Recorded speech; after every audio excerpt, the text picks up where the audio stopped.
Gue liat banget proses lu beli tanah. Pandemi iya lagi sama lu tuh. Lu beli tanah, bikin rumah. gue harus jadi nih cuy. Rumah ini rumah impian gue. Iya betul. Dia kerja siang malam nggak tidur 7 hari ya. Nggak Nyabu gitu, nggak bisa celong dong. Kata gue celong. Masuk enggak. ke dua-dua nih. Wow, otomotif deh. Otomotif bro. Otomotif. Akhirnya kesampaian juga. Tapi manifesting tuh ternyata bener cuy. Iya. Gue tuh dari dulu lewat Gatot Subroto, someday muka gue akan ada di billboard di sebelah situ gitu. Ada, beneran ada. Di Videotron, kayak pengen kali ya gue pengen iklan ada di Videotron di Senopati itu atau di mana ada. Gua ke Cirebon ada muka dia. Iya. Iklan rokok ya? Rokok, Iya. Ada. Gokil lu. Ada. Manifesting tuh bener. Gue pengen punya rumah, anak gue udah 2 waktu itu. Gue pengen punya rumah. Udah 3 malah. Gue pengen punya rumah sendiri, nggak enak di mertua terus gitu. Tapi gila gue kangen lagi siaran malu Sur. Kangen banget gue anjing sama lu. Gue tuh gue tuh siaran sama Surya itu tuh effortless banget.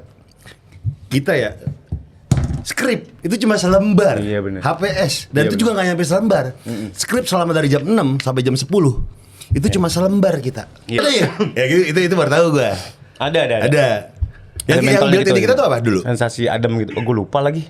Pembalut kan? Ada pembalut Iya. ada.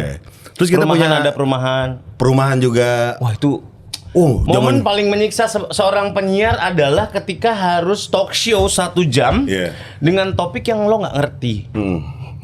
Kita jualan apartemen waktu itu.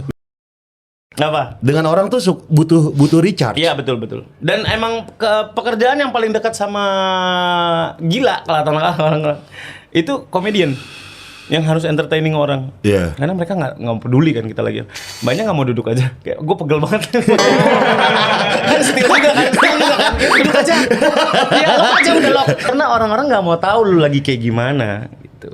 Gue pernah sampai kayak yang gue sempet ngerasain anxiety, panic attack. Karena ketika lu lagi ada masalah keluarga, lu dibayar sama orang depan kamera, depan panggung, ya untuk nyenengin orang. Iya. Orang nggak mau peduli lu ada masalah apa di luar. Yang penting gue datang nonton Surya seneng. Gue datang lihat podcast Surya, ngelihat siaran lapor Pak seneng. Tapi kan orang nggak tahu masalah apa yang di belakangnya. Iya. Nah itu rentan cuy, sama kayak gitu-gitu cuy. Itu dia. Nah ini menariknya Surya nih. Kenapa? Dia tuh nggak pernah mau bisnis. Dari dulu ditawarin sama orang tuh nggak pernah mau bisnis. Kenapa lu nggak mau bisnis? Itu aja menurut gua nggak keurusan karena gua tuh harus nyemplung gitu loh cuy. Mas gua emang dasar gua trust issue kayak orangnya. Nggak bisa mempercayakan udah jalan sendiri. Gua kadang-kadang agak OCD harusnya begini tapi secara tidak langsung gua malah ngegrecokin si bisnisnya itu takutnya. Lu nggak mau tiba-tiba ditawarin, pasti udah ada yang nawarin dong. Sur, bisnisnya lu jadi muka doang deh. Banyak. Modal dari gua. Banyak. Lu kenapa nggak diambil? Maksudnya udah diatur, ada pajak-pajak segala macam. Memang, cuman gua takutnya pajak pribadi gua jadi lebih tinggi. Karena penghasilannya makin banyak.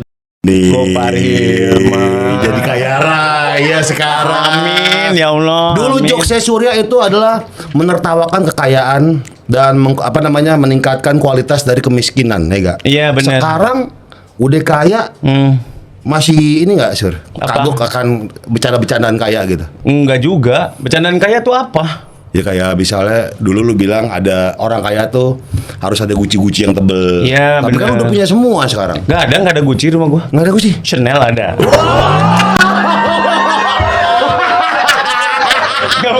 Bukan Gucci yang buat duduk itu maksudnya.